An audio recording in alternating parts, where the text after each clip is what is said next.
Hello guys, welcome to Fanfic Dojo.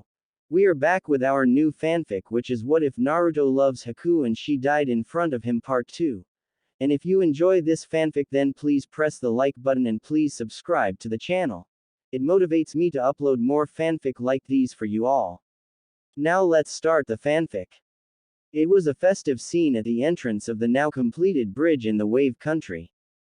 Tazuna, with the help of the workers who finally came back once the treat of Gato was gone, plus a heavy dose of shadow clones from Naruto, was able to get the job done efficiently. The result was a beautiful and sturdy bridge that signified the hopes and dreams of the people of the Wave Country. Team 7 was able to locate Gato's base of operations and distribute whatever food, clothing and other essentials they could to the people. Gato's cash was also distributed amongst the people as a way to help them cope and to jumpstart their economy. We now find Team 7 plus Kakashi facing the residents of the country they helped liberate. They were packed and ready to head back to Konoha as their mission was finally complete. I want to thank you, Kakashi-san, and your team. None of this would be possible if it wasn't for the help of you guys. The Wave Country will forever be thankful to you. Praised Tazuna sincerely. Kakashi just scratched the back of his head awkwardly. Ma Tazuna-san. We are shinobi of Konoha. It's our job to complete our missions. Just be sure to send the proper amount to the Hokage for the revised ranking of the mission. Answered Kakashi. Do you really have to go, Naruto-nichan? Asked a sobbing Inari as he clung to Naruto's pant leg. Naruto for his part just smiled wryly. Come on now, Inari. You're a big boy now, right? You protected your mom and your country. I know you'll do great in the future. I'll even try to come visit if my mission ever pass through here. Replied Naruto with a gentle smile. Who knew that the whiny and moody little boy would open up to him in such a way? It made him happy to know that he could help others in such a way. As their final goodbyes were said, Team 7 finally set off for Konoha. There they go. We need to decide on the name of the bridge. I was thinking the super amazing Tazuna Bridge. What do you think? Queried Tazuna, earning deadpan stares from the people around him and causing his daughter to cover her face in embarrassment. The Great Naruto Bridge, that should be its name, said Inari, earning shouts of approval from the people. Tazuna himself couldn't argue with that, so he settled for a smile. Scene change. Team 7 were currently standing at attention in front of the Hokage as Kakashi gave the mission report. The journey back was an uncharacteristically quiet one as Naruto kept to himself for the most part. His teammates didn't care much about what was going on with him. Sakura was too lost in her fantasies of her precious Sasuke-kun, while said Avenger wannabe was enjoying the thrill of his newly awakened Sharingan by constantly turning it on and off. Kakashi did keep a somewhat worried eye on them but decided to leave them be. After the report was done, the Hokage dismissed them but asked Naruto to stay behind. How are you feeling, Naruto-kun? Asked the aged leader delicately. He knew how painful it was to lose a loved one. It came as a surprise to him that Naruto fell in love with an enemy kunoichi, but he wasn't going to judge his surrogate grandson. He would do his best to comfort him though. I'm doing better, Gigi. It was painful at first, but I tell myself that she would want me to live on. The pain is still there but it helps me get through the day. Answered Naruto with a sad smile. The Sandaime just nodded in understanding. Just now, Naruto-kun, if you ever need to talk, my door is always open. Advised the Hokage. Naruto nodded his head in thanks. Thanks, Gigi, I'll take you up on that sometime. I'd like to get home now though. It's been a long journey and I'm missing my place. Answered Naruto. The Hokage just chuckled sympathetically and motioned to Naruto that he is allowed to leave. Scene change. I'm surprised you didn't blow up at him and demand answers. More importantly, I am a bit shocked you can still speak to him in the same manner after knowing all he's hid from you and all the lies he's told you. The voice of the Kyuubi rang through his head as he put his backpack down immediately after getting home. It would accomplish nothing but revealing that I somehow know classified information to him. He won't tell me the truth even if I throw it in his face. Doing that will bring up questions about how I found out. It might lead them to interfering with your seal, and I don't want that. Rather just keep it to myself. If they can't trust me with that information, then I can't trust them with my information either. I'll just keep the status quo. He seems to be intent on keeping information about my parents and myself from me, in some strange method of protection that he's convinced himself is the only way. I just don't understand it. He supplied. The path to hell is paved with good intentions, they say. Quipped the Kyuubi. Wow, Q-chan, you're quite the philosopher, aren't you? Teased Naruto. He could hear huff in annoyance in his mind. I thought you would be more mature now, but you really are an insufferable little brat. Commented the Kyuubi in annoyance, causing Naruto to grin widely. You know you love me, Q-chan. Declared Naruto. Keep telling yourself that, you impudent monkey, and for the last time, stop calling me Q-chan. She argued for what felt the 100th time to her. Her container just had this annoying habit of getting under her fur. Anyway, we need to think up an efficient training schedule for me to follow. Pondered Naruto. Oi, don't ignore me, she protested. Shish, Q-chan, I'm trying to plan here. We can deal with your womanly issues later, said Naruto, causing the Kyuubi to splutter incoherently in denial. We've got plenty to work with thanks to Zabuza and Haku-chan's hoarded stash, but we still need to branch out a little more. I'd like to find out my chakra nature. I have enough information on Fuden and Suiten ninjutsu, so if I have any of those natures, I'm good to go. Zabuza also had a ton of Kenjutsu scrolls, plus with all the different blades he left behind, I can probably find one that fits, or I can melt some of them down and get a new blade forged. Luckily they are chakra conductive metal, so it's a plus in my book. Pondered Naruto. You also need to get your chakra control to an appropriate level. Even with you having done the tree walking exercise, your control is absolute shit. There is the water walking that you found in Zabuza's scrolls, not to mention the Kanai and Senbon balancing exercise from your mate's scrolls, that should up your level. You can even combine some of those to increase the difficulty, therefore increasing the results. The tree hugger's granddaughter was said to have the greatest chakra control in the elemental nations. You should try and find some information about her training exercises, along with the exercises of the Iryo Nin, as they usually need perfect control. Suggested the Kyuubi. Wait, are you referring to Senju Tsunade? One of the legendary Sannin? I suppose I could ask Gigi, but I don't want him or one of his lackeys poking around my training. And I doubt the hospital will allow me to view their training methods. Pointed out Naruto. The Kyuubi just face-palmed. Why the hell would you need permission? Are you a shinobi or not? Just sneak in and copy it down. If there was one thing your idiot self was good at, it was stealth and infiltration. Weren't you the brat that broke into the Hokage Tower and stole the Forbidden Scroll of Seal, one of the most valuable treasures of this village, without anybody finding out till much later on? You also seem to have forgotten that you pulled pranks in the major clans of this village, including the all-seeing Hyuga, as well as infiltrating and pranking the Anbu headquarters, a location that's supposed to be top secret to even the highest ranked Junin, whilst wearing a fucking bright orange jumpsuit. It's only because of that one with the scar on his face that you were even caught most of the time, and that's because he was actively looking for you because you skipped class. Now that you are free to roam, for the most part, plus with the negative emotions sensing ability, so can get around easily without getting caught. Do the same with that Shiniobi library available. If they don't let you in, just sneak in and take what you want. Argued the Kyuubi. Naruto just smiled to himself when he heard her praise, lost in the memories of some of his greatest triumphs. I guess I kind of forgot about that. I was so used to trying to be some kind of hero that I forgot what profession I'm in. They really should do something about that academy filling our heads with all those heroic tales of saving princesses and stuff.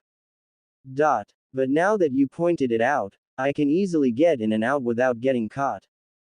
The Kage Bunshin no Jutsu will be invaluable here. I can cause a diversion with a regular prank, pulling away the Anbu, and my clones can sneak in and copy down what I need for my training.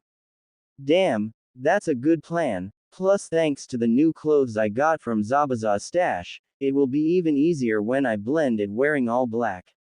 Foo, this is going to be good. He chuckled menacingly. But first, I need to find out my chakra nature before so I can get a basis of what I need.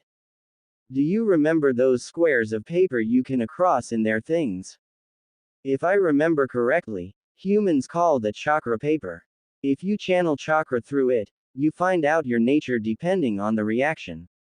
If it burns, your nature is fire. If it gets damp, your nature is water. If it crumbles, your nature is earth. If it crinkles, your nature is lightning. If it splits, your nature is wind. Answered the Kyuubi. All she heard in response though was complete silence.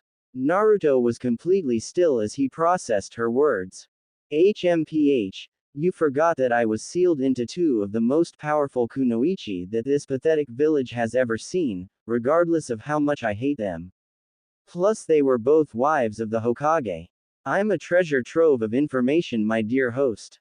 In fact, I think you should start referring to me as Kyuubi-sensei. She said pompously. Yeah, nice try Q-chan, but no dice. He said, causing her to tisk in annoyance. Meanwhile, Naruto was rifling through his hoarded treasures before finally finding what he was looking for. Aha, Q-chan said to just channel chakra through it. Here goes nothing. He said before channeling as little chakra as he could through the paper, which meant a hell of a lot of chakra. The reaction was instantaneous as the paper split evenly down the middle before both sides were drenched in water. He also noticed that the edges were slightly crinkled. There was complete silence as they both contemplated their discovery. It seems that you have a very powerful Futen and Suiten affinity. It's not surprising as your father had a powerful wind nature and the Uzumaki clan were famous for their powerful water nature. That little at the end though, it seems that you have a minor lightning affinity. How peculiar. She commented. Are you just going to ignore the fact that I somehow have strong affinities to the elements that I coincidentally happen to have a ton of jutsu scrolls on? Deadpanned Naruto.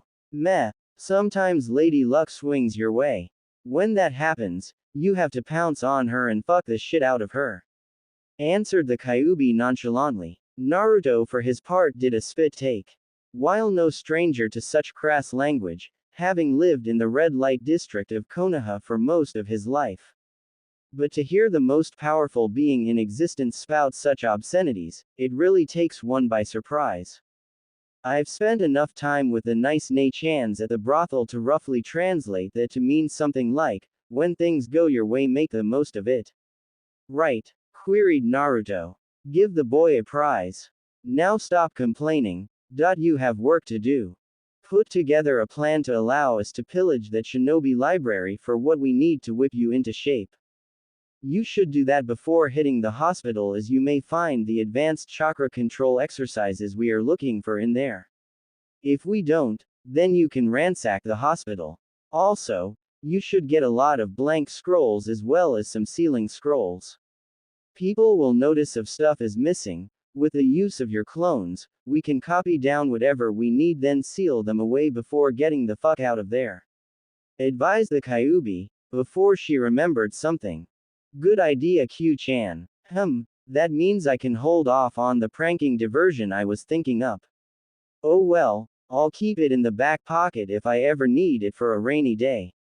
I'll spend a few days scoping out the library first to get the general layout and security details, if any. Responded Naruto, willfully ignoring her question, much to her annoyance. Scene change. It's been 3 days since Naruto returned to Konoha. In that time, Team 7 got back into the usual swing of things. Wasting 3 hours waiting for Kakashi-sensei in the morning, before doing a D-rank mission before ending their session with training, which amounted to teamwork drills. Naruto, for his part, went on with his life. There were a few subtle differences though. For one, he wasn't as loud or chatty as he used to be. His team didn't really question it as they were thankful for the quiet. He also stopped adding the chan suffix to Sakura's name, and stopped pestering her for dates. Again, she didn't really notice as she was too lost in Sasuke land. Same could be said about Sasuke. He was too lost in his thoughts of murdering his brother now that he finally unlocked his Sharingan to care about anything else. If Kakashi noticed, he didn't say anything. What his team didn't know was that Naruto had an army of clones constantly training in the most secluded training ground he could find. It was Training Ground 41, right next to the infamous Forest of Death. He heard whispers of it being abandoned, meaning it wasn't a convenient spot for most people. He took advantage of that fact and had at least 300 clones situated there, with 100 dedicated to the water walking exercise and another 100 practicing the Shunshin no Jutsu, and the remaining 100 are working on the Kawarimi no Jutsu. While he wanted to practice his control first before touching any jutsu, the benefits of the Shunshin, for making a quick getaway or escaping a hairy situation was too vital to pass up. He was happy that it only took 2 days for his army of clones to perfect the water walking technique. He could now do it for hours on end, including in combat situations without breaking his concentration. It was a small step forward, but good progress nonetheless. It proved that the Kage Bunshin training method would work. He decided to have them move on to the kunai balancing next before tackling the Senbon balancing. The Shunshin was a bit trickier. While he can perform the jutsu, it's not really up to the standards he wants it to be. He decided to have his clones continually practice it till it became almost instinctive and seal-less, like the Kawarimi. While his isn't as good as he's seen from Kakashi, he knows it's better than most his age. He plans to keep training it though until it becomes second nature. Thanks to his hacks training method, he would get both of those jutsu down in a few days. It would probably save his life one day. Tonight would be the night he breaks into the shinobi library to gather what he needed. He was walking back to his apartment right now, just contemplating things before he heard his tenant speak up. So I noticed that you didn't ask your precious Sakura-chan out on a date today, again. She pointed out teasingly. She sobered up though at the somewhat melancholic feeling she got from him. I guess you're right, but after what happened at the wave, I'm not sure if I'm ready for being in a relationship yet. Besides, Haku-chan was an angel, she was kind, beautiful and supportive. Comparing her to Sakura is like comparing a polished diamond to a lump of shit. Said Naruto. The Kyuubi was a little sad for her host, but knew that he wouldn't want hers, or anybody else's pity. She sweat dropped though at his last statement. I believe the comparison was between diamonds and coal, not shit. She pointed out. I know, but that would be an insult to the coal. He responded, causing her to chuckle. Before you left for that mission, you were head over heels for this girl. What changed so suddenly? She questioned. Besides the fact that I experienced real love. Now that I'm whole again, my thinking is a bit clearer, and I can recognize that I latched onto Sakura, almost instinctively as a way to get attention. Before the wave mission, I didn't even know what love felt like. It was Haku-chan that taught me. During the academy, I just emulated what I saw from most civilians. As the loudest and most popular girl in the academy, I think I felt that if I brought her onto my side that would mean I would be acknowledged, not just by her but her followers as well. Not to mention that it got me attention, even though it was negative, I took what I could get. Now though, I don't really care what people think of me. So her opinion means squat. Plus, now that the rose-tinted glasses are off, I can recognize what a worthless human being she truly is. Not only is she weak, physically and mentally, she also has some serious insecurities and used to use me as a way to boost her own ego when her precious Sasuke-kun rejected her. I'll give it a few more days for her to realize that I'm not really interested in her anymore. That would probably lower her already fragile confidence even more. But hey, that's Kakashi's problem to sort out, not mine. I'm just going to get in with my life. He explained. She just nodded her head in understanding, happy that he wasn't chasing after that pink-haired howler monkey any longer. Scene change. It was the dead of the night as a shadow can be seen quickly moving about the library. Naruto was honestly disappointed at the lax security was. You would think that it would be more difficult to infiltrate one of the most important locations in a shinobi village. But it makes sense, in a twisted sort of way. Konoha, as a whole, have become complacent. After winning 3 world wars, they probably feel that somebody trying to infiltrate their library is impossible. That sort of attitude was commonplace in the village, as the arrogance and hubris of the shinobi and the civilians as well was disgusting for Naruto to see.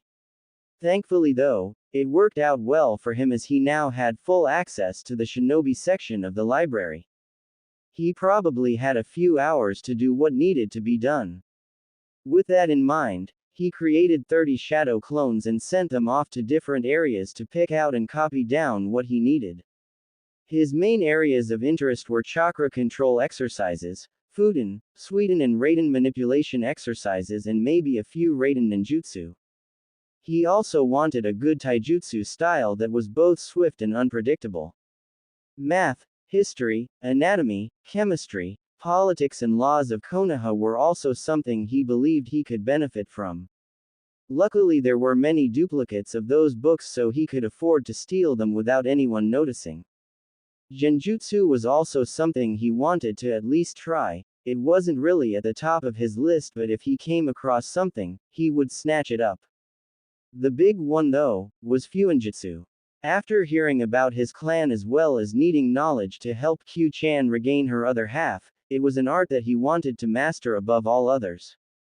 So he and his clones got to work. He wasn't really sure what they picked out, but trusted that they selected something useful. They were copies of him after all. It took him almost 5 hours to complete his objective. At that point he could see the sun peeking out and was happy that he was able to get his work done. He carefully put the scrolls back before sealing away all his copies and quietly sneaking out of the library and back to his apartment. Phew, that was way easier than I expected it to be. Scratch that, it was kind of pitiful. You would think that the most powerful shinobi village would guard their jutsu better. Oh well, I scored me a nice collection, so I can't really complain. Plus if I ever need anything, I could always go back. He said. I agree. I find it highly amusing though. Ha, serves you right, you hippie motherfuckers. That's what you get for sealing me away. She gloated. Naruto just shook his head in amusement. He never got tired of Q-chan. She always had something funny to say. Let's see what we've got to work with. The civilian subjects are easy to work with.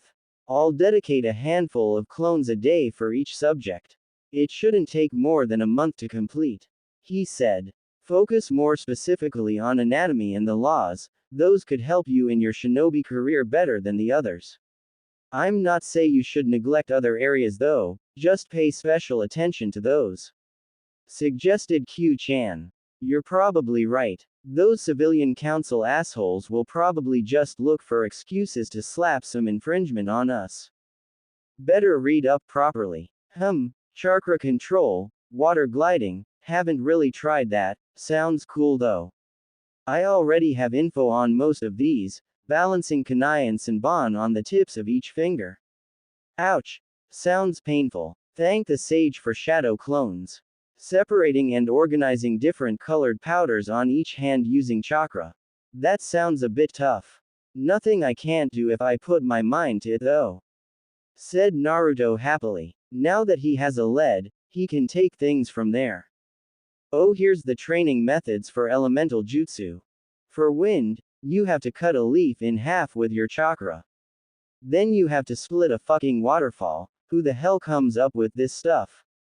Water seems fairly straightforward, trying to drench regular paper with water using your chakra. creating whirlpools of varying sizes. Hey, doesn't sound too bad. For lightning, I have to light up a light bulb with lightning natured chakra. Wow, that's going to be expensive. Fuck it, I'll steal them if I have to. He said, causing his tenant to sweat drop. Hey, why did they copy down Fuden jutsus? I already some of those. What's this? Vacuum manipulation. How interesting. He whispered, lost in thought about what he just read. It was an intriguing branch of wind manipulation. He knew he would have to get to that level. Ooh, they actually did manage to find a genjutsu. It seems like it takes a lot of chakra, but that's right up my alley. Once I get my control up, I can start practicing it. It would be a real surprise for me to pull out, especially since everyone said I had no talent for genjutsu. He smirked. He always thought genjutsu were cool, but could never pull them off. Now though, he would at least get one. I will also teach you one of my illusionary techniques. Even though I'm just a mass of chakra and not a real fox, I still take characteristics from them. Foxes are naturally tricksters, so illusions are right up my alley. Using my chakra, you can form the basis of one of my favorite illusions. She suggested. Wow, thanks Q-chan. But I think it might be a bit of a problem. I don't want people to know I can use your chakra. It would raise way too many questions. Until a time that they actually decide to train me to use it, which would give me the excuse for it. Pointed out Naruto. I've already taken that into consideration. Because of you accepting your dark half, and because I'm not influencing you. There is a somewhat semi-synchronization between us. The seal still prevents full synchronization, but if you were to call up my chakra, it would be a lot purer than what most people would expect. It won't have any negative effects that a regular chakra shroud would have had on you either. It also won't be red and won't give off the feeling of malevolence, unless you want it to, that is. So you can easily disguise its use. She informed him. Sweet. That makes things a lot easier. But I don't want to rely on your chakra for now. I want to raise my own power first. Maybe in a year or two we can find how well we can sync. For now though, it will be a trump card to use in the worst case scenario. He suggested. She just nodded her head in understanding. As I suspected, taijutsu will be a bit of a problem. Although using weights and resistance seals will hone my body to the max, if I can't find the right style to allow me to use my body, it would be a waste. The Goken looks good, but a bit too rigid for my tastes. I want something more unpredictable. He bemoaned whilst scratching his head in frustration. Why don't you just create your own unique style? It won't be too hard if you know your body well enough. You can use another style as a base and then expand from there. Suggested the Kyuubi. I could kiss you right now, Q-chan. You're a genius, he proclaimed, much to the embarrassment of his tenant. Shut up. Stop saying embarrassing things like that, you bastard. She shouted while blushing profusely. Foo-foo, you're so cute sometime, Q-chan. Anyway, there seems to be some pretty useful non-elemental ninjutsu here. The Shuriken Cage Bunshin no Jutsu and the Bunshin Daibaku are really great supplementary jutsu to have. I think I can learn them pretty quickly thanks to my familiarity with the Cage Bunshin no Jutsu, which I'm assuming is jutsu those two are based off.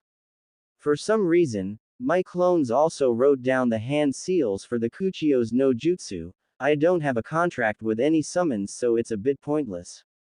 Actually, I believe I can help you with that.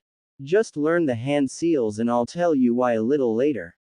Said the Kyuubi cryptically. Oh, okay. I want to get really far in the Fuinjutsu training though. Luckily, we've got a lot of volumes to work with here. I want to at least be at an intermediate level or above in the next few months. As for Kenjutsu, I need to find a blacksmith who isn't biased in this damn village to forge me a sword. I even have a basic design in my head. That will be for later though, I want to get the katas down first. He said. That's all well and good. But we need to address a far more serious issue first, said the Kyuubi, in a rare serious tone of voice.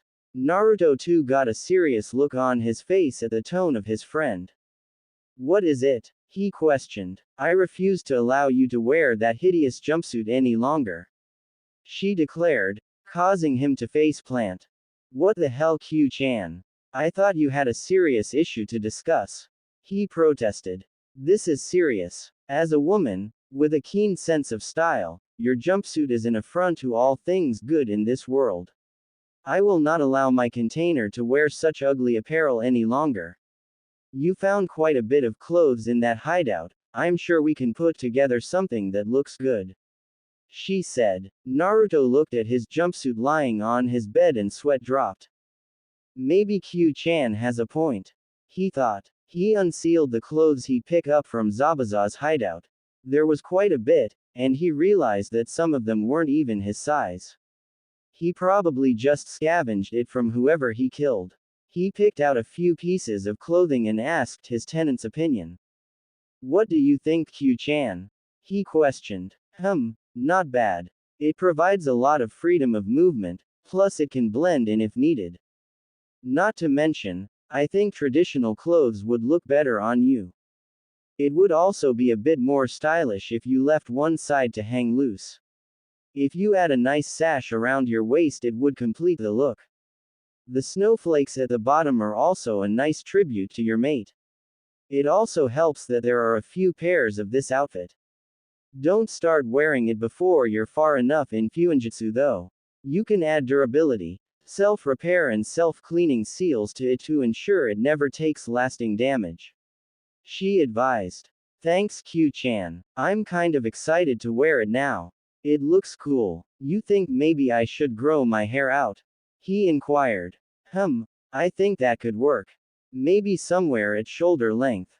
If your hair is a little shaggy, it would go great with the outfit, she told him. Sweet. Anyway, I should get a few hours of sleep before I need to meet up with my team.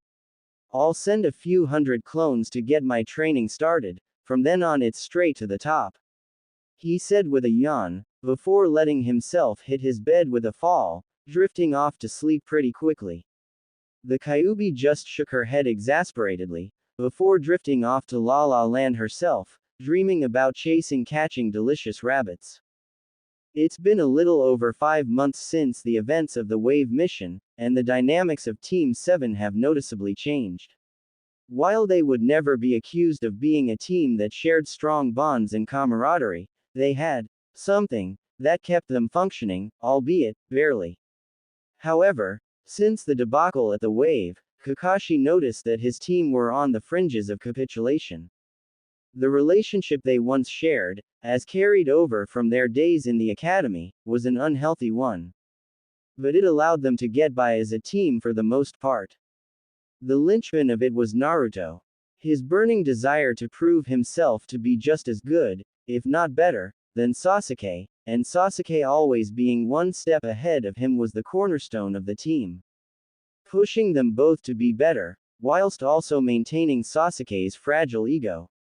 Naruto's obsession with Sakura was also something that helped the girl with her insecurities. She needed his constant validation to stroke her ego, and the power she perceived she had when constantly turning him down and berating him was what kept her confidence going. However, since that fateful mission, Kakashi realized that Naruto had changed. It wasn't anything glaring at first. Sure, he kept to himself a lot more, but Kakashi just chalked that up to the traumatic experience he suffered. But over time, the changes became far more obvious. He was a lot calmer for the most part, he also moved much more swiftly and gracefully as opposed to how he clumsily stumbled about before. His posture was straighter and he exuded a silent confidence about him. He also isn't as temperamental as he used to be. Whereas before, when Sasuke would complete a task or show off his training results, he would send a mocking smirk to Naruto who would then blow up and make a fool of himself. Now though, Naruto would just smile kindly and congratulate him, in a manner so sincere it came off as condescending. It pissed Sasuke off because he couldn't get a reaction out of the Dobi. The more concerning factor though was Sakura. Usually after missions and training are done, when she would pester Sasuke for a date, after which he would coldly turn her down, damaging her self-esteem. Naruto would swoop in and ask her for a date, boosting her confidence in herself, after which she turned him down quite emphatically, sometimes to the point of being abusive. Recently, however, after having Sasuke turn her down, she would turn to Naruto in preparation for turning his date offer down, only to see him walking away without a care in the world. It seemed without Naruto following her around like a lost puppy whilst simultaneously moonlighting as her punching bag, she started calling her own self-worth into question. Without the constant validation to her ego, he could see her breaking down. She still tried to keep up her tough attitude, but both of her teammates ignored her for the most part when she threw some tantrum or the other. It was concerning for Kakashi. While Naruto was polite to his teammates and gave no problems during missions, his actions, or lack thereof, have strained the fragile team dynamics. He can't really blame the blonde either, as with what happened, it seemed that he was finally maturing as a person while his other two students were still stuck trying to ride the coattails of their academy success. Kakashi thought about trying to talk to Naruto about it, but realized how stupid it would sound to tell someone to go back to being verbally and physically abused just to appease his teammates. That would make him a hypocrite. He also noticed that the blonde had a bit of a growth spurt in the last few months. He was now quite tall for his age, just a few inches taller than Sasuke in fact, whereas before he was the shortest in his graduating class. Girls included. His teammates didn't seem to notice this, which was a bit disappointing in terms of their observation skills. He would need to do something about that. His sharp eyes also caught the tightly compressed muscles under the orange jumpsuit, which was getting smaller and smaller on his frame as the days went by. He realized that Naruto was doing his own training, and couldn't really begrudge him this as he took a more hands-off approach to his students. He reported it to the Sandaime though, as one may never be too sure. He just waved it off though, as it isn't a crime to train and improve yourself. As he pondered more on the precarious situation of his team, he was unsure how to proceed. He had them constantly doing teamwork drills, but even that only went so far. He knew that the Chunin exams were coming up. Luckily this year they would be hosted in Konoha. Maybe a live combat situation like the exams provide is what's needed to galvanize them. He knew that Sasuke and Naruto would be able to handle themselves fine. They would also pull Sakura forward, even if only for the sake of passing. The idea was looking more and more appealing to him. As someone who grew up during a war, he knew better than anyone that those situations are what can make or break a shinobi's career. He would have to put his faith in his team and hope they make it out with a stronger bond. Scene change. As Kakashi was thinking about the blonde enigma of his team, said enigma can be found in his apartment looking forlornly at the collection of items, all piled up into a metal drum. He was having flashbacks of his life about him running from angry shop owners, angry teachers, angry Anbu, angry Hyugas. Come to think of it, he made a lot of people angry. Oh well, he was never one to dwell on the small stuff. He brought attention back to the somewhat archaic ritual he seemed to be partaking in. He quietly closed his eyes and took a moment of silence to bid farewell to an old friend. Oh come on. This is ridiculous. They are just a bunch of ugly orange jumpsuits for fuck's sake. Screamed Naruto's tenant, whom he affectionately refers to as Q-chan. She was forced to sit back and watch her container. She would never call him her friend, even on the threat of death. The smug face she can imagine him directing at her would be something that she didn't think she could tolerate without going, psycho bitch, on everything in sight. Go through this ridiculous ceremony, and she uses that word loosely, just so that he could burn those abominations he calls clothing. Her nerves were frayed from the absolute ridiculousness of the situation.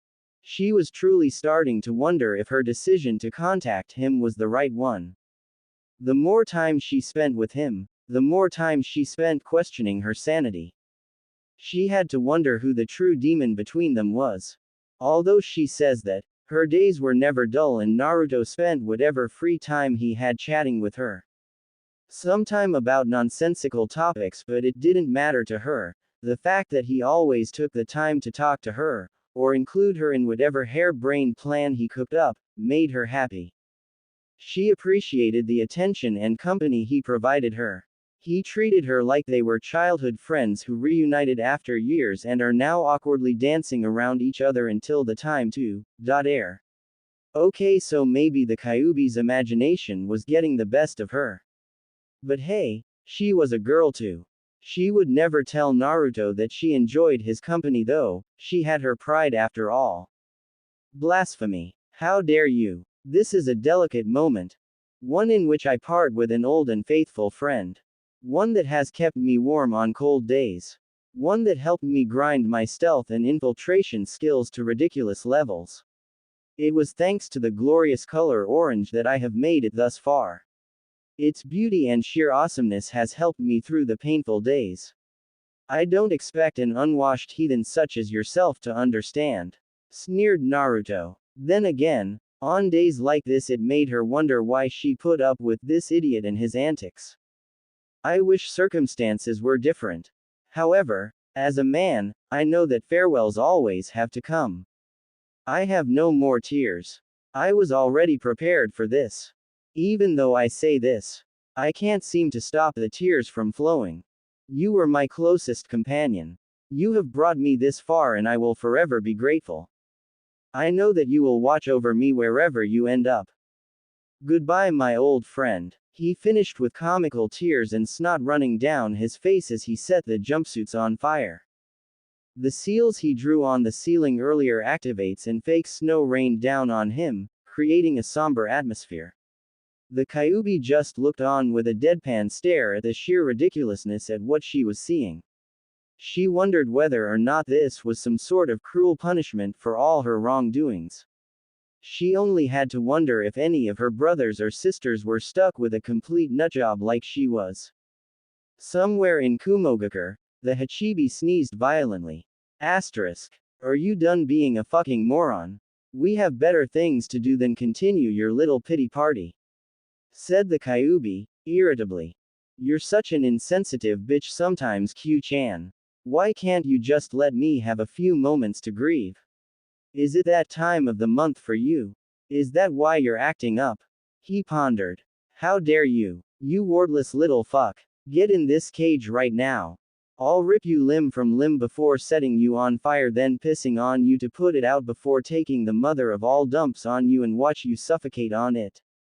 She roared violently while bashing her head against her cage. Naruto just sweat dropped. Having gotten used to his friend's somewhat bipolar tendencies, not to mention her vocabulary that would put a sailor to shame.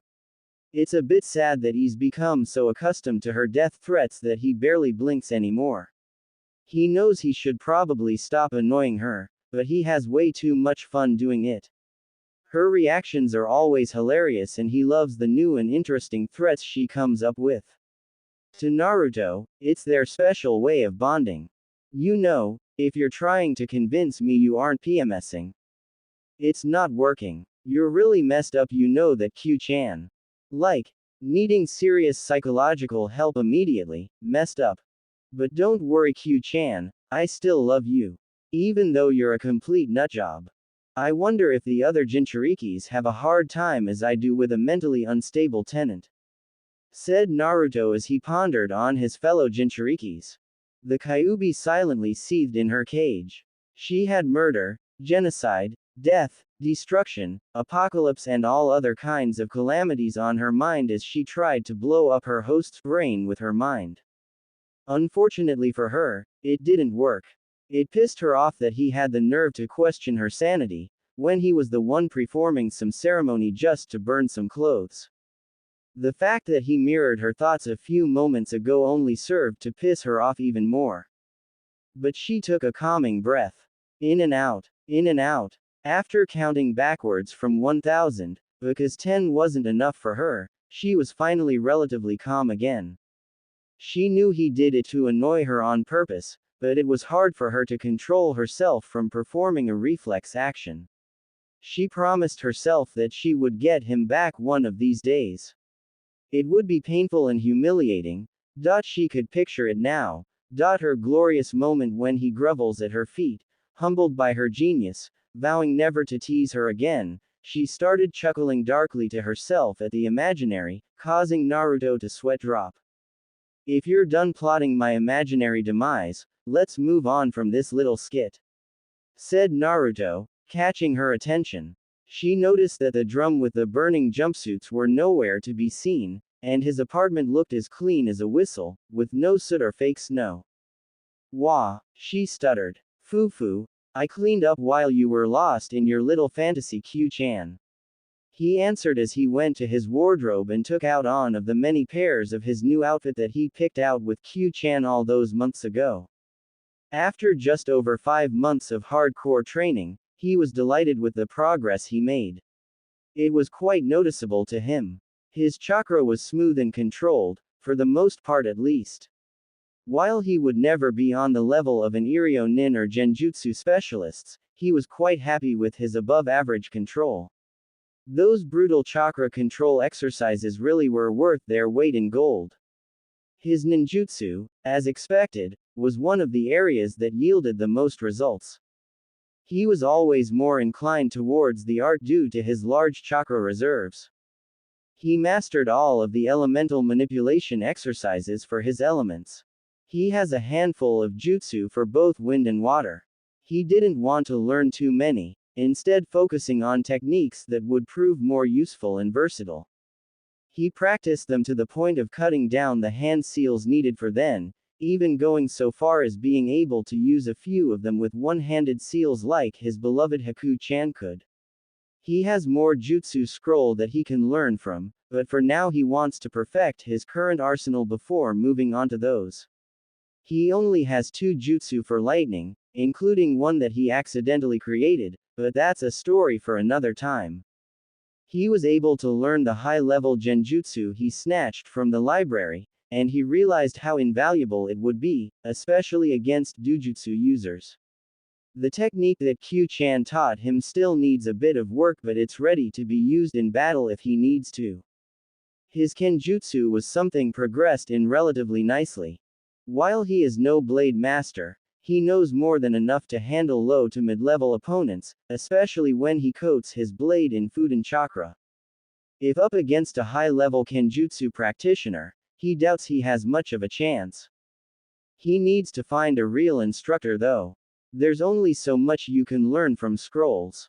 He got lucky one day when traveling merchants came to Konoha about 2 months ago.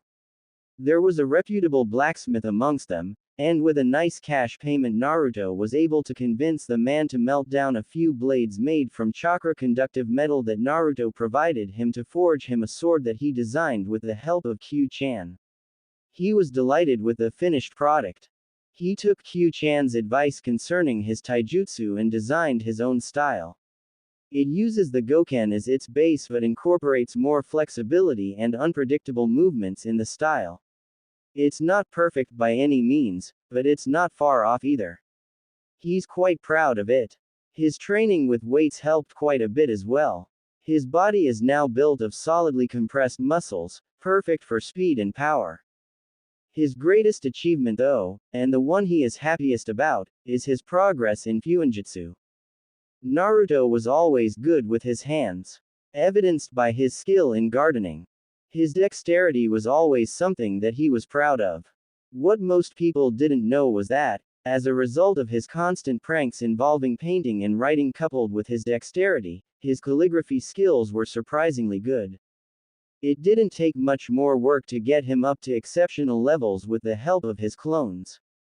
His Uzumaki heritage really came to the fore when it came to sealing. What was incomprehensible gibberish to most people, was like a simple puzzle for Naruto to put together. It was like a unique language that only a few people had the aptitude for. He took to it like a fish to water and progressed at an alarming rate. From simple storage seals, 2 explosive seals, his personal favorite, security seals for his apartment, containment seals, gravity and resistance seals that he used to replace his training weights, to the durability, self-repair and self-cleaning seals for his clothes and furniture along with a few other more archaic seals. While he would never claim to be a master of the level of somebody like Uzumaki Mito, he knew that in a few years, he could reach that level. He knew that maybe with the exception of Jiraiya, he was probably the best at Fuinjutsu in Konoha. It amazed him that people took such an invaluable art for granted. Oh well, it's their loss. He knew that he shouldn't get complacent though, and practiced his skills on a daily basis to keep them sharp. He took care not to reveal any of his progress to his team though. He didn't want them or the civilian council or the Hokage breathing down his neck. He knew that Kakashi probably noticed his body changing, but so far hasn't called him out on it. He knew though that a week from now, a big event is taking place. The Chunin exams. How he knows this, is answered by a little side project that he undertook.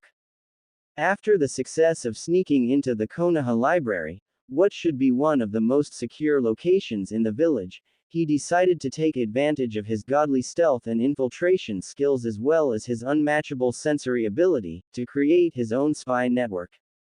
He created a small army of clones and had them sneak into key locations and hide under a henge, like the homes of the civilian council members, the Junin Lounge, Anbu HQ, popular shinobi bars and a few other places that could yield useful information.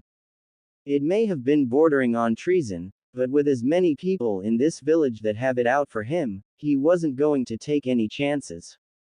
Not only did he receive valuable information, but he also hit the jackpot in terms of blackmail material. He has plenty of dirt on the influential people, mostly civilians, in the village. Whether it's affairs, backrooms deals, drug trafficking or other questionable activities. He had enough leverage to make people's lives very miserable if they choose to target him. After donning his new outfit, much to the pleasure of the Kyuubi, who complimented him on how good he looked, he made his way to the bridge his team usually meets at. If he knows Kakashi well enough, he knows that the lazy bastard will nominate his team for the exam as a sink or swim kind of test. Scene change. It's just a few minutes past 9 in the morning and we find the more problematic members of Team 7 waiting at their regular meeting spot. They were far from happy though. Kakashi-sensei asked them to meet him at 7 in the morning, almost 2 hours ago. Even though they should have been used to his tardiness, it still irks them deeply. So now they are standing around, fidgeting restlessly, whilst waiting for him to show up. What annoyed them even more is that the other member of their team hasn't shown up yet either. Sasuke didn't care much about the Dobi, but his attitude lately didn't sit right with the last loyal Uchiha. Normally he could rile Naruto up for his amusement, but the last few months, the Dobi hasn't been reacting at all. In fact he just directed those calm smiles at him, like he was dealing with some insolent child who was throwing a temper tantrum. It pissed Sasuke off greatly.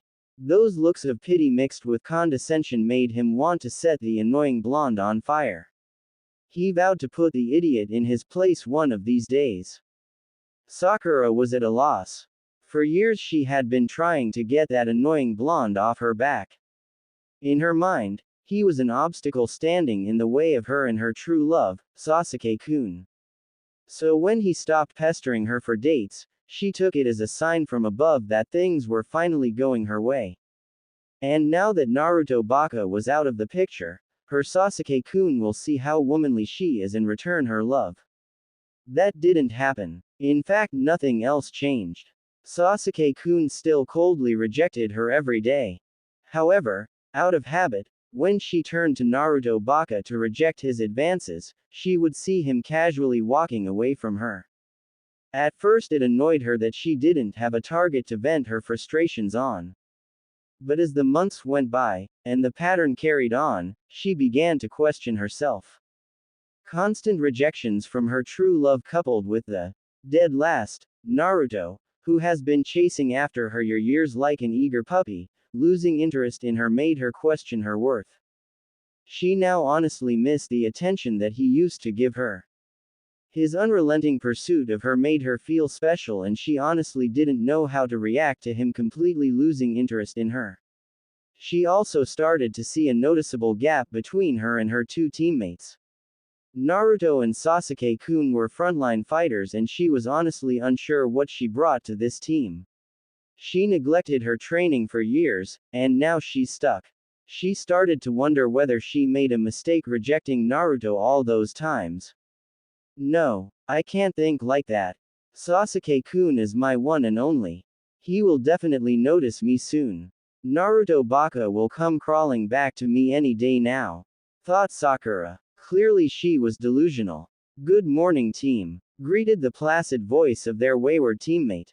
Even after all these months, it's hard for them to get used to him not shouting everything. His voice even sounded different.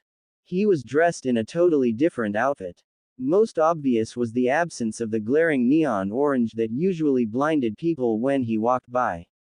His new outfit consisted of a white yukata that reached just below his knees, with blue snowflake patterns on the bottom and ends of the sleeves, worn so that his arm only goes through the left sleeve, and the right half droops down over his azure obi and a mid-sized blue swirl on the back. Over this, he wears a black belt buckled with a rectangular plated leaf hitai as the buckle. Underneath, he wears a black, orange-lined high-collar shirt with a popped collar and black pants.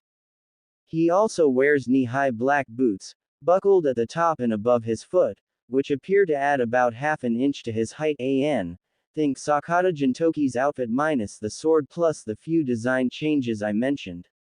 Now that his hitai wasn't holding his hair back, she noticed that it was much longer than it usually was. Whereas before it was spiky, now that he grew it to reach his shoulders, it looked a lot shaggier. It still had a semi-spiky quality towards the top and back, but the front was a lot smoother. He had long bangs that covered his forehead, with a longer portion falling just between his eyes, with two long chin-length bangs framing his face. It was a bit longer in the back, and she noticed that he could pull it into a small ponytail if he wanted to. For a visual, think of Natsu Dragnel's hair from the 1 year time skip after the Tartarus arc but blonde. She also noticed that he was taller, at least a few inches above Sasuke without the added height the boots gave him. When they graduated from the academy, he was shorter than her. And she may have imagined it, but those whisker-like marks on his cheeks looked a little lighter. It was still very noticeable, but they looked thinner than before. She felt her cheeks heat up. He looked good. He looked really good. Sakura felt a little drool escape the corner of her mouth. It was incomprehensible that the knucklehead blonde got this good looking without her even noticing. If he looked like this when he pestered her for dates, she might have been inclined to agree. She slapped her cheeks roughly, snapping her out of her daze. She needed to remind herself that she only loves her Sasuke-kun. Cha, that blonde looks delicious. Fuck that emo bastard. I would much rather take a ride on Blondie's D.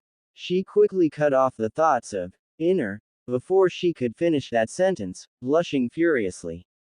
She needed to get a hold of herself. Oi Dobie, what's with the clothes? Questioned emo McBroody Pants in a sooty tone of voice. Yeah, Naruto Baka, are you trying to look cool like Sasuke-kun? It won't make me go on a date with you. She screeched. Her long ingrained fangirl tendencies immediately kicked in after hearing Sasuke's voice, much to the annoyance of inner. Naruto was amused by the reaction of his team for something simple as a change of clothes. He honestly felt a little sorry for them. To him, they still had a lot of growing up to do. Sakura still looked at the world through rose-tinted glasses, thinking Sasuke will swoop in to save her if she's ever in danger. Sasuke, on the other hand, seemed to think being an Uchiha made him automatically superior to everyone else. But if someone did better than him, he became immensely jealous and insecure. He had a contrasting inferiority and superiority complex. He wasn't even as prodigal as those idiot civilians made him out to be. The only reason he was regarded as a prodigy was because he was the only Uchiha in the village. If the clan was still around, he would probably be about average. He only recently awakened his Sharingan, whereas the more talented members of his clan did it before even hitting double digits in terms of age. All the baseless praise he received made him start believing his own legend, making him think he's untouchable. Naruto knew, without a doubt, that he would wipe the floor with the brooder without even breaking a sweat. Not only did Naruto feel he was more skilled right now, but it was far too easy to get under Sasuke's skin. He had no control of his emotions if you simply just mentioned the name, Itachi. He was a walking flight risk and Naruto often wonders what the Sandaime was thinking allowing him to be a shinobi. They function in a way to keep the body warm and protected, not to mention preserving one's modesty. If you're asking, however, why I am wearing new clothes, the answer is simply that my older ones don't fit me any longer. This ensemble appealed to me. I didn't know you had such a keen interest in fashion, Sasuke-san. Maybe our resident self-proclaimed fashion guru, Yamanaka Ino, should know that you share such interests with her. Commented Naruto with a placid smile that came off as, almost, patronizing and enraged Sasuke off fiercely. The way he spoke was so sincere and gentle, but the amusement dancing in his eyes told Sasuke that he was enjoying speaking to him in such a manner. If it was the old Naruto, he would have blown up and screamed obscenities at him. He honestly preferred that, compared the way Naruto seemed to toy with him now for his own amusement. The rest of Naruto's sentence caught up with him, causing him to pale rapidly. The thought of one the biggest Sasuke fangirls thinking that they shared such an interest. Sasuke, despite his arrogance, knew a losing battle when he saw one as rapidly shook his head negatively before backing away and going back to brooding. Only this time, instead of picturing just Itachi, his blonde teammate also joined his traitorous brother in his fantasies of revenge. And Sakura-san, I can guarantee you that I have no interest in asking you out on a date of any kind. So you can rest assured, declared Naruto calmly to his female teammate, who felt her ego take a massive blow. She got rejected by Naruto when she didn't even ask him out. The fact that he looked so good now made it even worse. Why wasn't he interested in her anymore? Was she not pretty enough? Was her forehead too big? These were the kind of thoughts that plagued her mind as she tried to keep herself from breaking down. She wished things could go back to the way they were. She was much happier then. Naruto just tuned out his teammates, not really interested in their business. While he would work with them and protect them on missions, as was expected of him, he was in no way going to be any closer to them than the absolute minimum requirement. He instead took the time to admire his new clothes. It was comfortable and provided easy movement. And even he had to admit, he looked damn good in it. Thanks to the extra strength durability seals, self-repair seals and seal cleaning seals he drew on all the sets he had, he didn't worry about them being damaged too badly.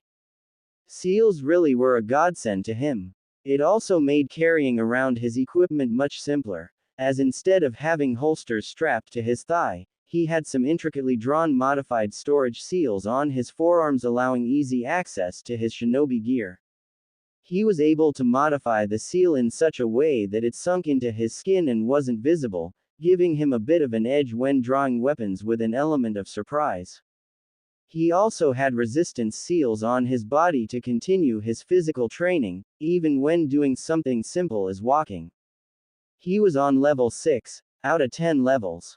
He always dropped them at the end of the day to get reacquainted with his body so that it's in sync with his mind. It won't do for him to drop his seals and not be able to keep up with his own body. He can honestly say he's probably one of the fastest people in the village in terms of pure speed. The face that he tore his muscles daily and repaired them overnight for almost 6 months have made his body almost inhuman in terms of strength, durability and dexterity. But he knew better than anyone, not to get too overconfident. While he had a lot of pure power, he had very little experience. Not to mention, as a successful prankster, he knew that a well-placed trap could take down even the most powerful people.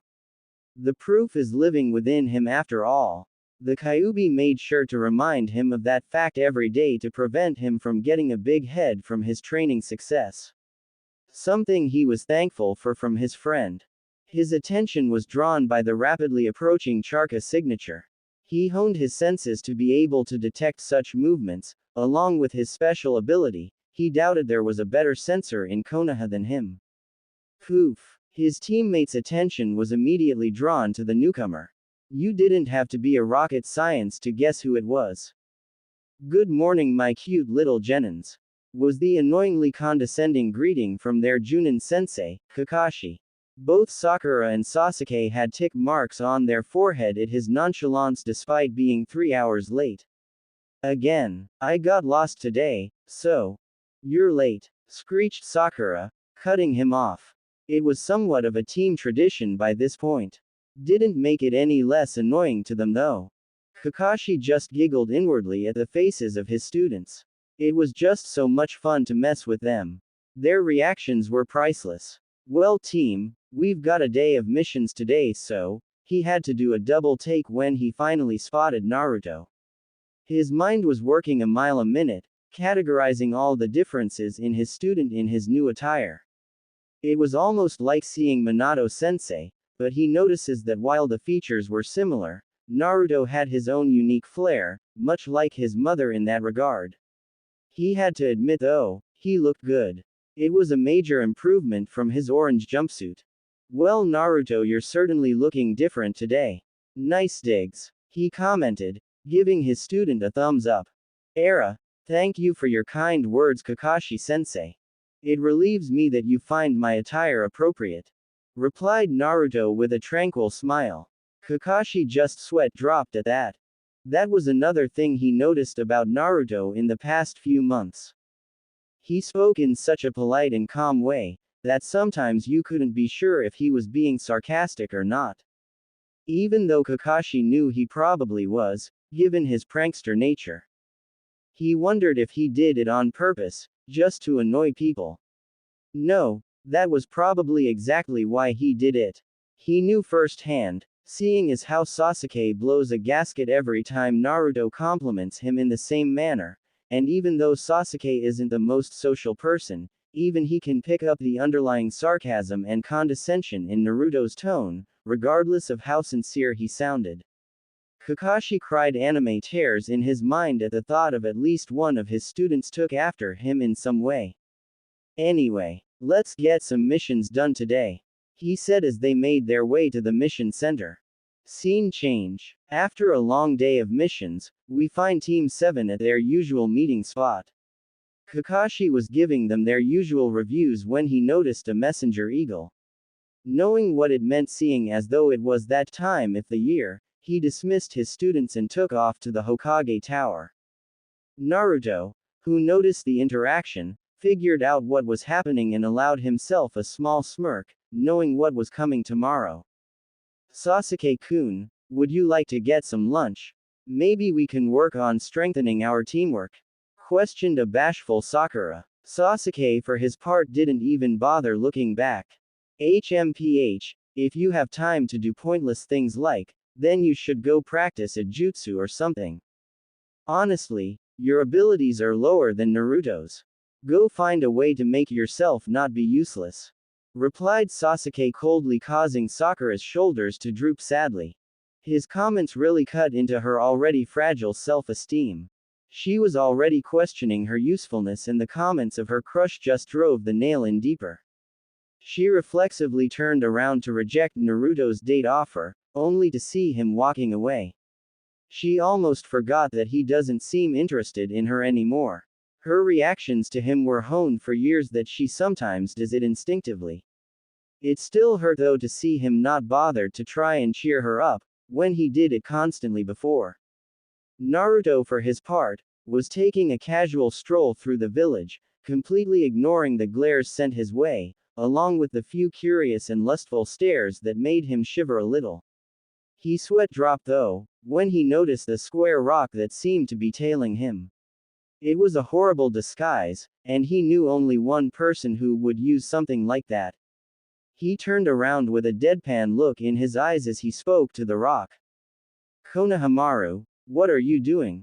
He asked. I should have expected that for the man whom I have high hopes for and is also my rival. Came the muffled reply from the rock, before it started glowing. Boom! It exploded, kicking up a large amount of smoke.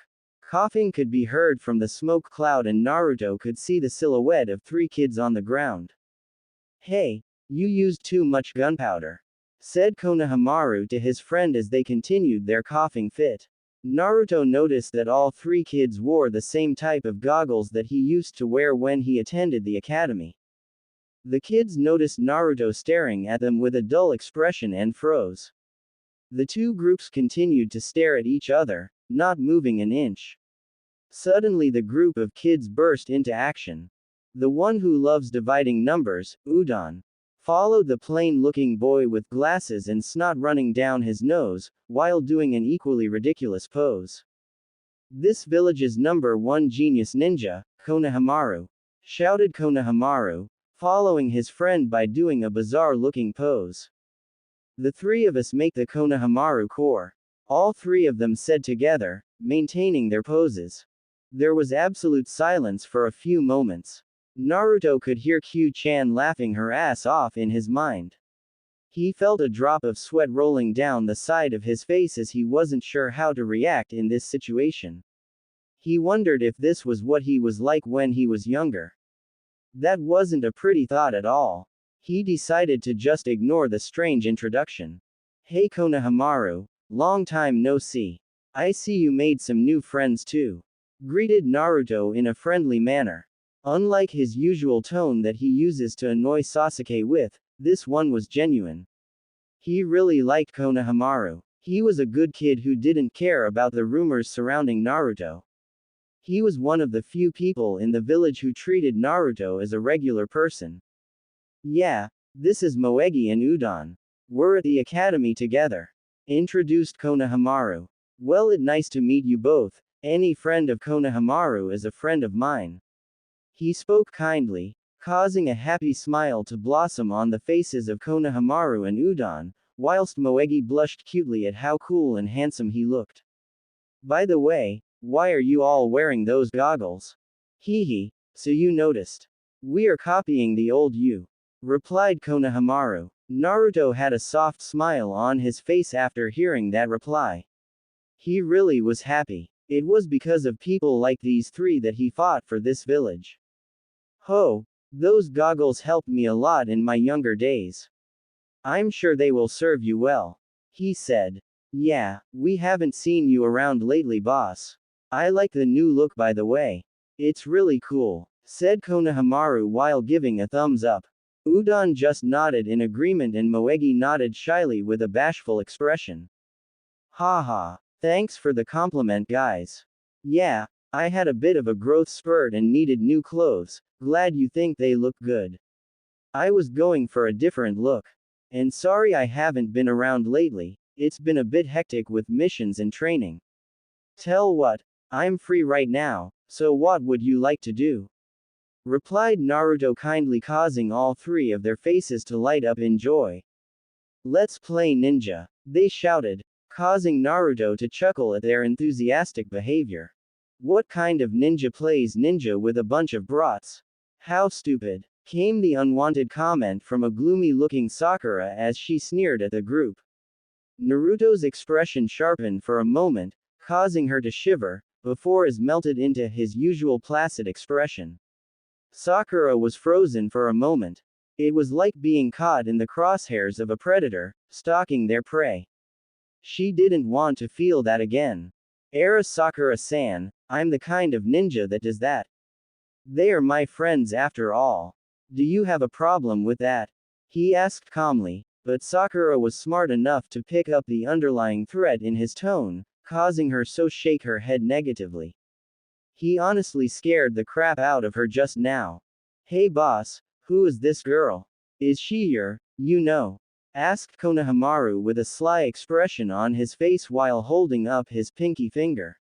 Sakura just blushed at his insinuation, whether it was from embarrassment or anger, not even she knew. Naruto just chuckled lightly in response. Nothing like that, Konohamaru, she's just my teammate, nothing more. Responded Naruto. Sakura felt like a dagger pierced her heart at that comment. He didn't even consider her a friend. She honestly just wanted to crawl into a hole. First Sasuke-kun and now Naruto, this day was turning out to be horrible.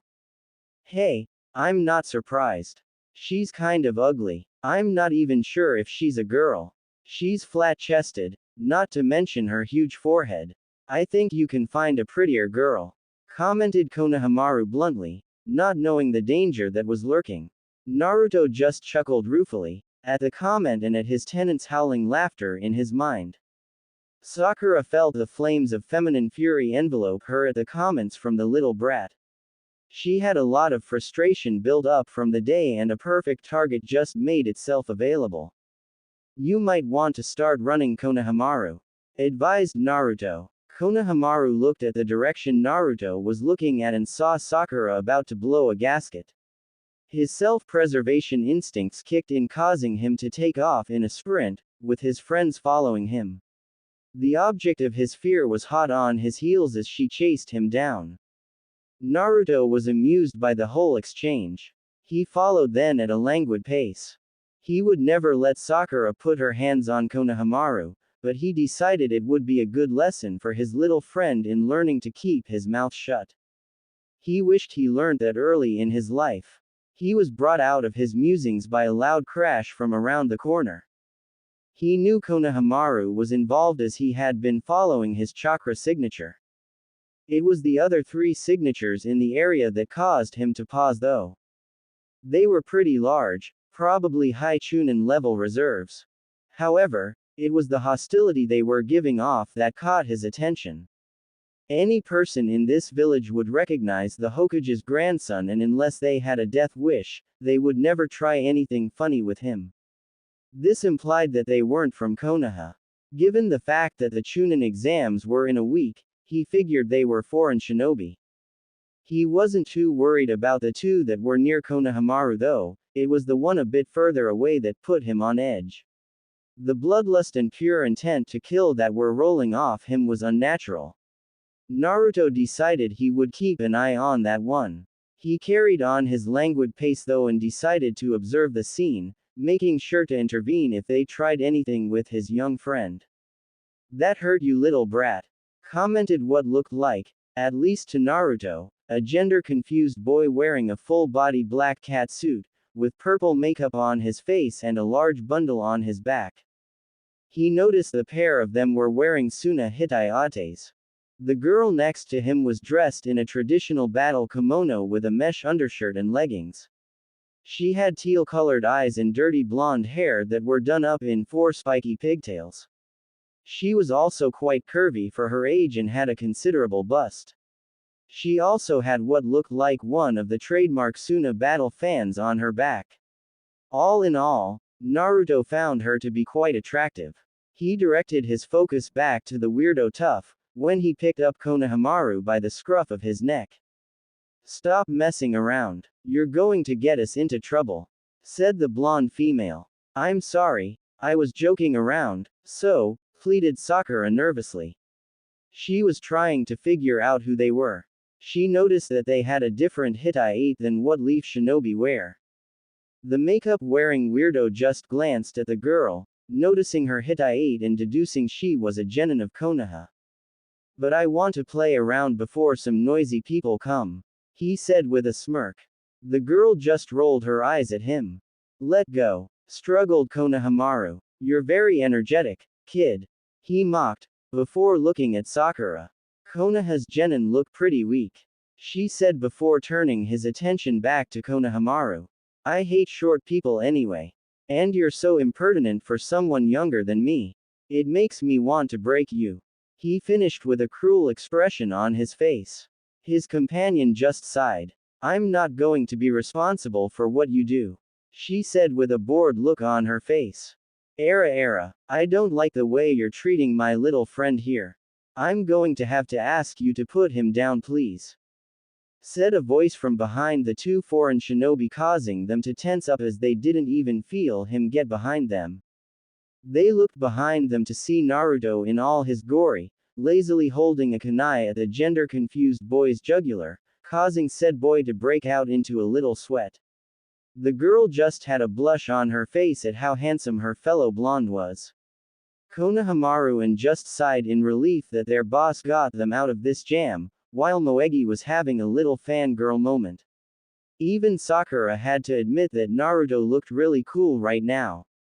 "Oh, a tough guy, what are you going to do if I refuse?" he asked snidely, even though he wasn't as confident as he made himself out to be. He recognized that the blonde was dangerous. "Well, I honestly don't want to have to spill your blood over this nice, clean street. I'm sure it would be quite a chore to clean up," answered Naruto. The casual way said that put both Suna Nin on edge. He said it like it was an undisputable fact that couldn't be changed. It didn't sit right with the two of them at all. "I'm sure I will be pardoned though.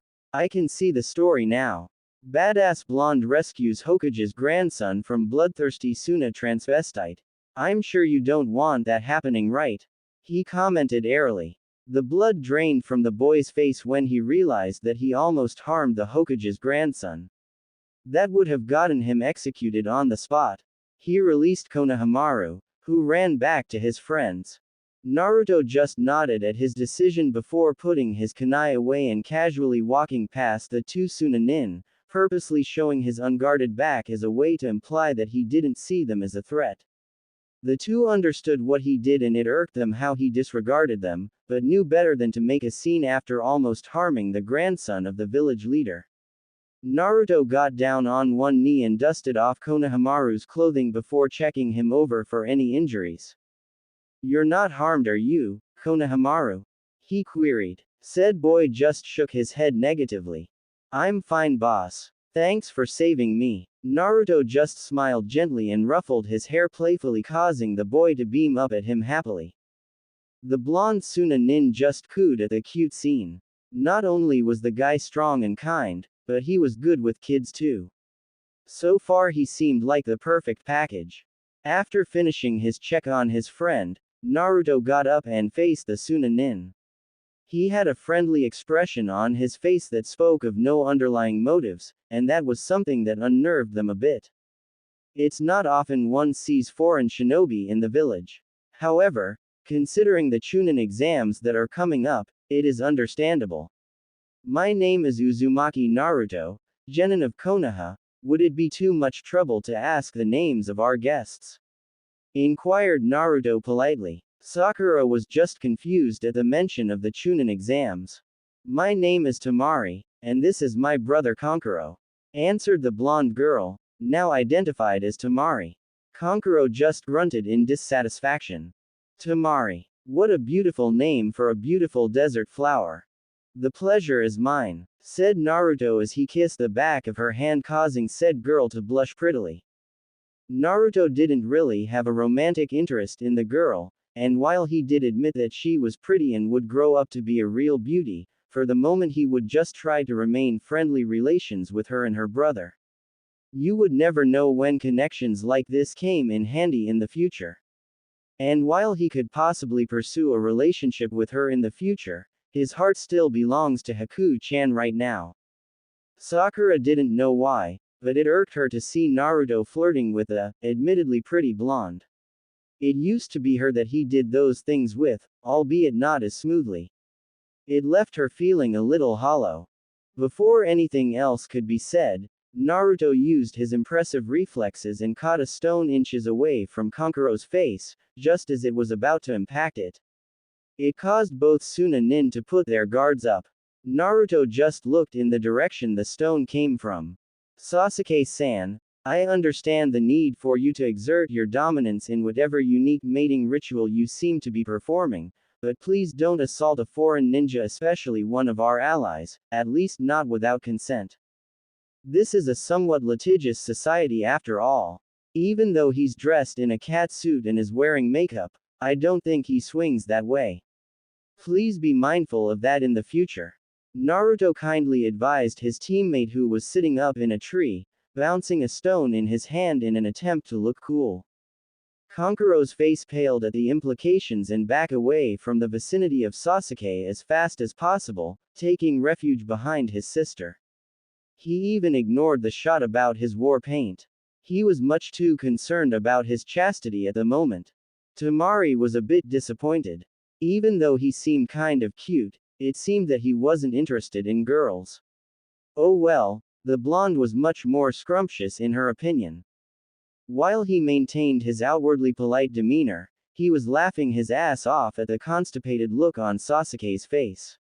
It seemed that the Suna Nin believed his as well, which only made it better. MWU ahahaha. The look on his face is priceless.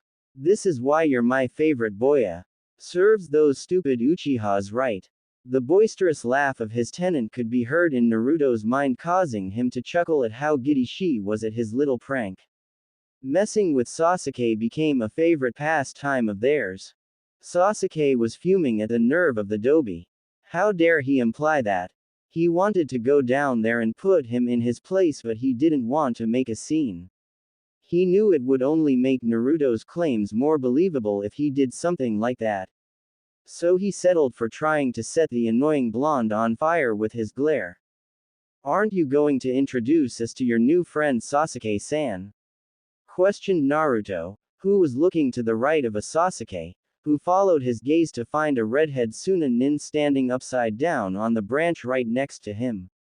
He didn't even notice his presence.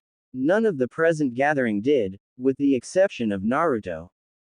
Kankuro, you're a disgrace to our village, commented the newcomer coldly. Kankuro just broke out into a cold sweat, his body trembled with fear. Naruto's sharp eyes picked up all this in an instant. Gaara, he whispered. Listen, these guys started it, and, he stuttered fearfully before he was cut off. Shut up, or I'll kill you. Gaara cut him off coldly, causing Kankuro to tense up.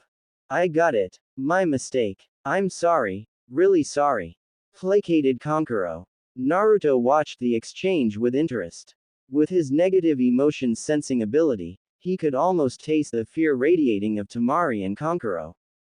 It was the most fear he's ever felt a person give off. It was intriguing. The redhead though, Naruto was able to discern that he was the source of the unbelievable bloodlust that he sensed before. He was much shorter than either of his teammates with cropped red hair and thick bags under his eyes. He had the kanji for love tattooed on the left side of his forehead. It was his chakra though that really caught the interest of Naruto. It was huge, not as large as his own reserves, but not that far off either. It was larger than even the Hokage, and it was tinged with something else as well. Q-chan, he called out to his tenant in a serious tone of voice. I know. Be careful of this one. The bloodlust and insanity coming off him is nostalgic. If I had to guess, that boy has Shukaku, the Ikibi, sealed within him. Replied the Kyuubi in an equally serious manner. That sent alarm bells ringing in Naruto's head. Sending a Jinchuriki to a foreign nation for the Chunin exams isn't necessarily illegal, but it is heavily frowned upon. Something wasn't right here. I apologize on behalf of my teammates, said Gaara as he looked directly at Naruto. He disappeared from his spot on the tree and appeared before Naruto, in what appeared to be a sand shunshin. Sabaku no Gaara, said the redhead. Naruto inferred that he was introducing himself. Gaara looked at him unblinkingly. For most people, it would have been unnerving, but for the boy who got glares sent his way since he was little, it was nothing new to him. He just smiled back politely. Uzumaki Naruto, he answered. Gaara just nodded before motioning his team to leave. As they walked away, Sasuke decided he didn't like being ignored, especially by what looked like a strong opponent. Oi, don't you want to know my name? Asked Sasuke with a smug smirk on his face. Gaara just stopped, turned to look at him, and continued to do so for about 5 minutes, seemingly measuring him up. There was absolute silence. Sasuke was seriously unnerved by the stare. No, he finally answered before turning around and walking away. It infuriated Sasuke to be disregarded in favor of his idiot teammate. Said teammate just couldn't let things lie either. Sorry Sasuke-san. It seems like you aren't his type. But don't worry, I'm sure there are plenty of butch guys in the Chunin exams looking for a little bitch to play with, so don't lose hope. Commented Naruto, causing Sasuke to fume with embarrassment. He was about to attack the blonde before Naruto grabbed onto Konohamaru, Moegi and Udon and disappeared in a swirl of wind. Sasuke just screamed in frustration. Scene change. The next morning found Team 7 on their usual spot on the bridge. Sakura was doing her usual tripe of making googly eyes at Sasuke, who was trying to level up his brooding even further. Naruto, who only arrived a few minutes ago, had a calm smile on his face as he rested against the bridge. What his teammates didn't know was that he was in conversation with his tenant. So what can you tell me about the Jinchuriki of the Aikibi? Queried Naruto. I'm not sure how it affects the current Jinchuriki, but Shukaku always had the ability to control sand along with mastery of Fuden ninjutsu. He is also mentally unstable and likes to incite insanity in his containers. You saw that from the bags under the boy's eyes. He doesn't allow his hosts to sleep. Responded the Kyuubi. Naruto just nodded in agreement. I'll have to keep an eye on him then. I'll have to find some way to inform the Hokage without tipping my hand. Then again, I'm positive he already knows. Perhaps ignorance is the best way to go. Pondered Naruto. Poof. Yo. Sorry I'm late. I got lost on the road to life. Said Kakashi. It seems as though he was slipping. He used his standard excuse without even trying to come up with anything original. Liar. Came the customary screech of the resident banshee. Anyway, I know this is sudden, but I've elected you for the Chunin selection exams. Here are your applications, announced Kakashi. His announcement elicited different reactions from his students. Naruto still had the customary polite smile that didn't even twitch at his announcement. Sasuke's eyes burned with hunger for a good fight to prove himself. Sakura just looked terrified. Well, this is just a nomination. Whether you take the exam or not is up to you. He added, if you wish to participate, sign the application and take it to room 301 of the academy by 3 p.m., 6 days from now. He finished, before disappearing in a poof of smoke. Scene change. It was a cool afternoon as Naruto made his way to the Shinobi Academy.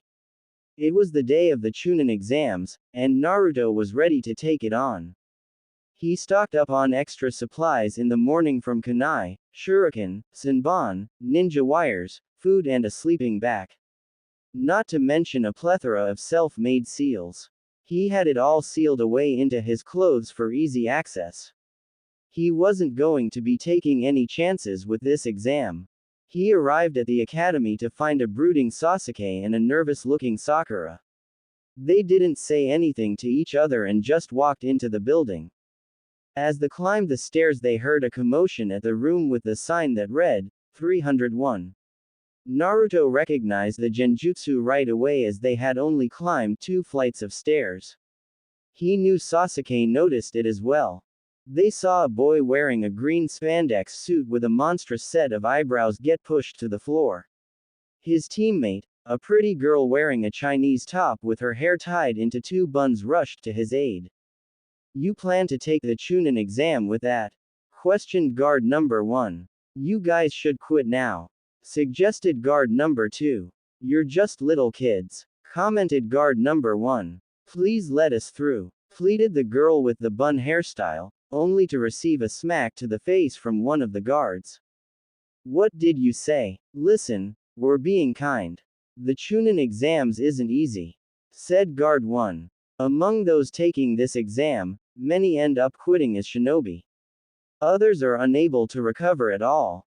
We've seen it many times. Said guard 2. You're just little kids. Besides, we're just thinning out those that will fail. What's wrong with that? He finished. I agree, But, you'll let me pass through, also drop the genjutsu. I'm going to the third floor.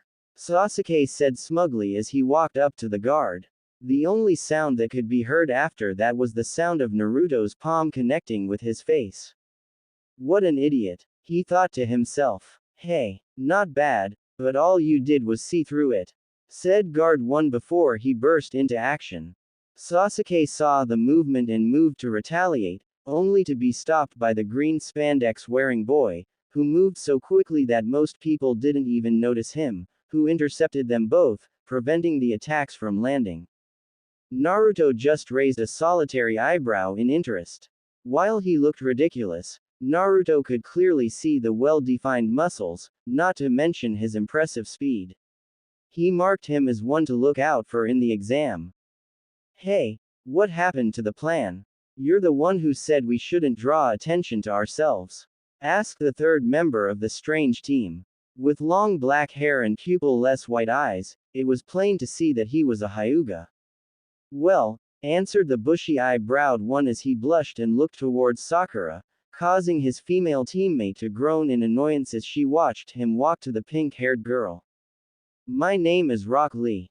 So yours is Sakura-san, he said, causing said girl to blink in confusion.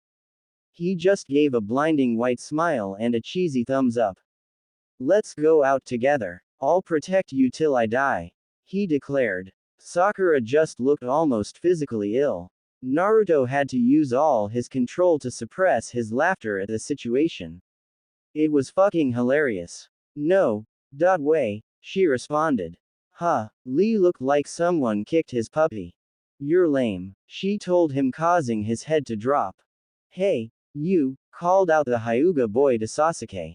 What's your name? He questioned pompously. When you want to learn someone's name, shouldn't you give yours first? Sasuke responded. You're a rookie, right? Countered the Hyuga boy. How old are you? I don't have to answer. His reply was cut off by Naruto, who came over and put an arm over his shoulder in a friendly manner. His name is Uchiha Sasuke. He likes training, tomatoes and romantic walks on the beach. While he normally prefers more butch guys, he does have a hidden fetish for pretty boys. If you're interested, please wait till the exams are over. All I ask is that you be gentle and not hurt my friend. He has a fragile heart after all, said Naruto sincerely. The Hyuga boy's face just scrunched up in disgust before walking away. The girl looked to be giggling to herself at his predicament. Sasuke was fuming once again at the Dobe ruining his moment and spreading lies about him. Come on, Casanova, we don't want to be late, said Naruto as he ignored the pitiful killing intent coming from the last Uchiha and proceeded to walk towards the real venue. Sasuke could do nothing but impotently glare at his back, promising to get vengeance on the Dobe. As Team 7 continued to walk to the venue, a voice from above called out to them as they reached an open area. You there, with the sharp eyes. Wait. They turned around to see Rock Lee standing on a railing.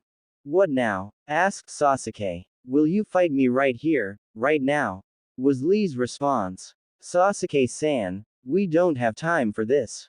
We need to get to the exam room before it's too late. Interjected Naruto. Don't tell me what to do, Dobe. Responded Sasuke, causing Naruto to sigh in disappointment. You are going to lose. He's far too strong for you. I guess you need your pretty little eyes to see that. Make sure it's turned on so you can remember this ass kicking. Hopefully it will humble you. I'm going to the exam room, said Naruto as he walked past a fuming Sasuke and a worried Sakura. Oh, and Rock Lee, he called out, getting the older boy's attention. Try not to injure my teammate too badly. I need him for the exam after all, he said. The boy just gave a thumbs up in response. Naruto just kept walking to the room, having no patience to deal with their childish games. He found Kakashi waiting just outside the room. Naruto, you're here, and alone, he noticed. Sasuke and Sakura are here too. He's busy getting his ass kicked by some dude with fuzzy eyebrows and a green spandex suit named Rock Lee. replied Naruto as he leaned against the wall opposite his Junin sensei. Kakashi just sweat dropped. I see, the two just stood in silence. About 10 minutes later they heard footsteps approaching. They looked up to see a worried-looking Sakura glancing at a beaten-up Sasuke. Well, now that Mr. Personality over here is done getting his ego shat on, we can finally get on with it. Mocked Naruto, not even trying to hide the condescension in his voice this time. Sasuke just glared in response. Well, I'm glad you all decided to come. It would have been bad if one of you didn't show up. It would disqualify the rest of the team. I didn't mention this as I didn't want Sasuke or Naruto to pressure Sakura to take these exams. Now that you're here though, there's no problem. Good luck, my cute little students, said Kakashi before he disappeared in a poof of smoke. Team 7 just nodded before entering the room.